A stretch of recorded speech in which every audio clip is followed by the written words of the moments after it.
Hi everyone. You might have already seen in the thumbnail or the title that this is going to be a 45-day strategy for the prelims.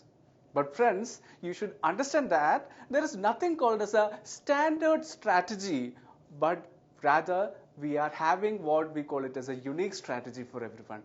That means the strategy that is going to work out for you will not be the same for your friend. So you might be wondering what this video is all about.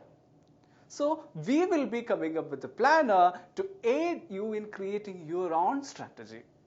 So the team Veranda IAS for first of its time is coming up with an exclusive 45-day strategy or a planner for you to crack your prelims.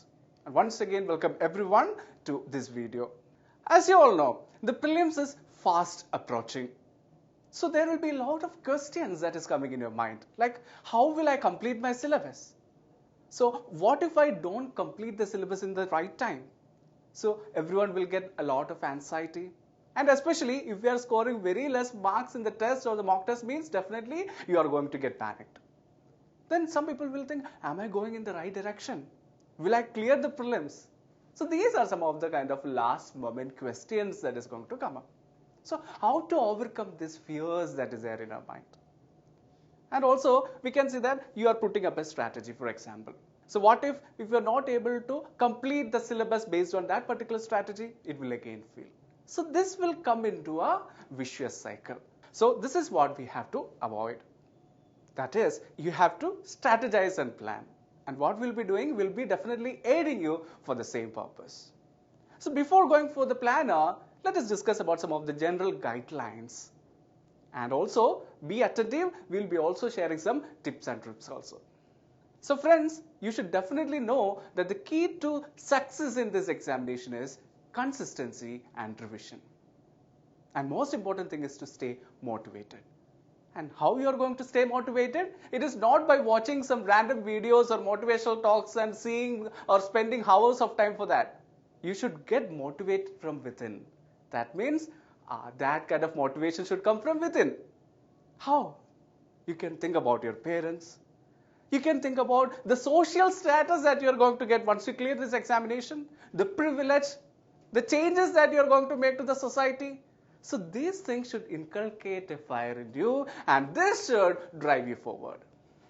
Next important thing is definitely to revise the things that you have learned, especially the old papers that you have already solved, the tests that you have attempted or the different mock tests that you have already attempted. And also, you should keep certain particular focus to the scoring subjects, like that of environment, science and tech, history or the polity.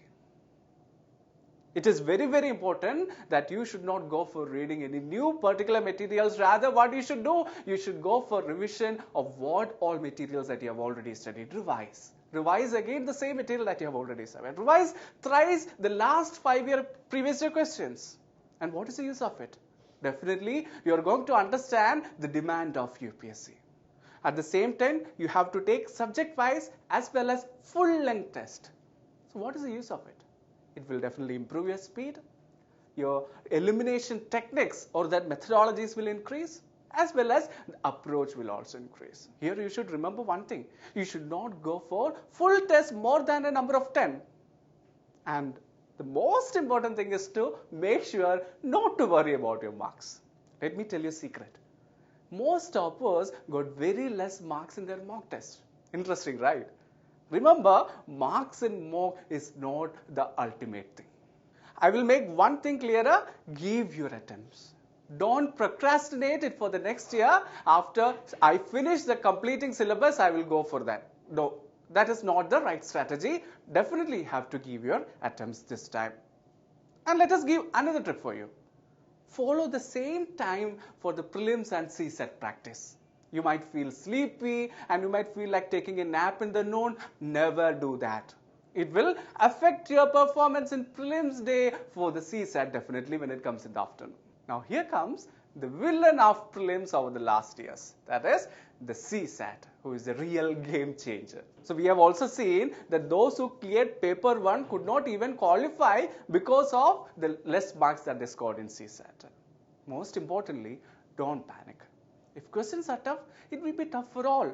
And if we see some of the general trends for the CSAT, we can see that people or the candidates coming from the engineering background, they will be having an upper hand over arithmetics.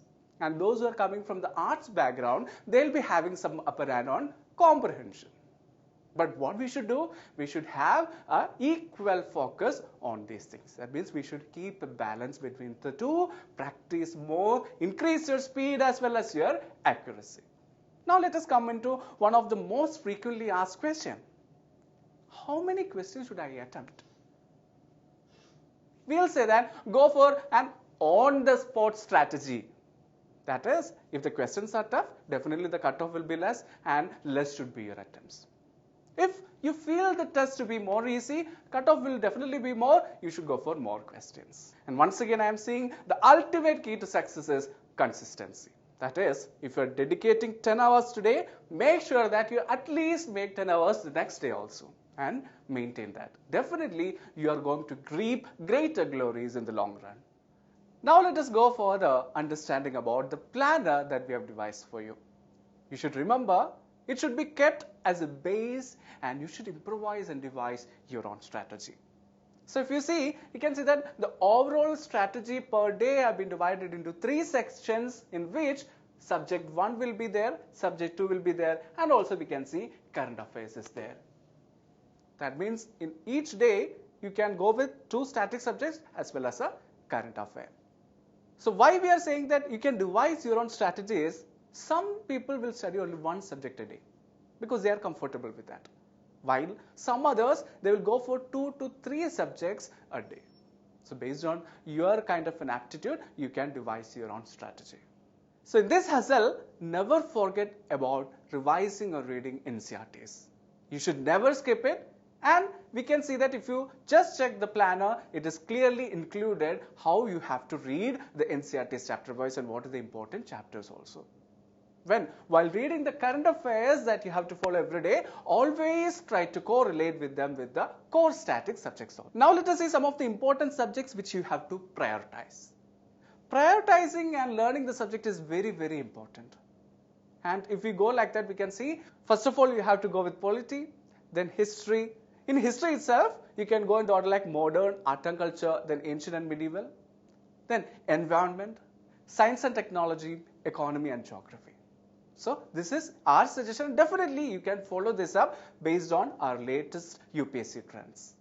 We'll start our planner with day 1 with subjects of polity and modern India. With respect to current affairs, you have to revise the June 2022 current affairs. And also you can see the June 2022 current affairs. That means a month's current affair, you can take approximately 2 or 3 days as per your convenience for revising that particular month's current affairs also. When we are coming to day 9, we can see that we are continuing with respect to the subject of polity. At the same time, after finishing modern India, we will be coming to the ancient history. And at the 9th day itself, we can see that we have completed June, July, August, and we are coming to the current affairs of September 2022.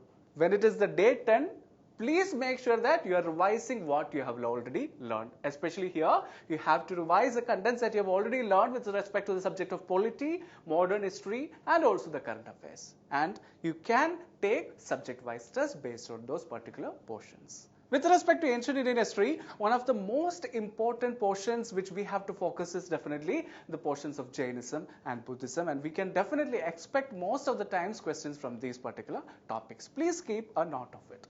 When it comes to day 14, we can see that we are continuing with respect to polity, but at the same time, we'll be finishing ancient Indian history and starting medieval history. And now we have reached the current affairs of November 2022.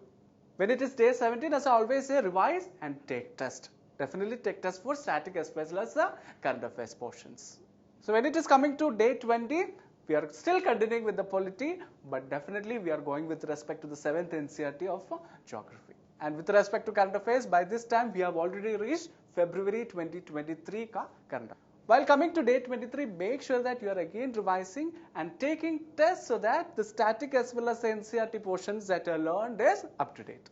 When it is coming to day 24, we are finishing the polity and coming up with the geography NCERTs, as well as we are dedicating the complete day for the revising NCERTs based on geography. and also the current affairs revisions from June 2022 to February 2023 does happen or should start from this 24th day itself. When it is coming to day 28, we can see that we have finished off geography mostly and we are starting the subject of economy, starting with the Indian economy, and still we have to make sure that we are revising the current affairs. So we have made sure that we are taking or we are giving intervals periodically to take revisions as well as to take tests. And here also we can see that on 31st day we have provided the slot for revision and test taking, and also we can see by day 32 we are starting with the environment. So as we already discussed, science and technology is also one of the important portions when it comes to prelims. So the NCERTs is very, very important, and here on 34th day we can see the 12th NCERTs we are covering based on subject of biology, chapter 14 as well as chapter 15. So with respect to Indian economy, we can see that another important portion is agricultural sector, and it is being covered in day 35. Please make a note of such kind of important topics that is very, very relevant for the prelims. So with respect to science and technology, some other portions include the nuclear technology, space technology, the defense technology, and also biotechnology and information technology. When it comes to the last day, make sure that you are not going for learning any new topics, rather revise the most important topics that you have already selected. If you are a fresher, there is no need to worry. I have a happy news for you.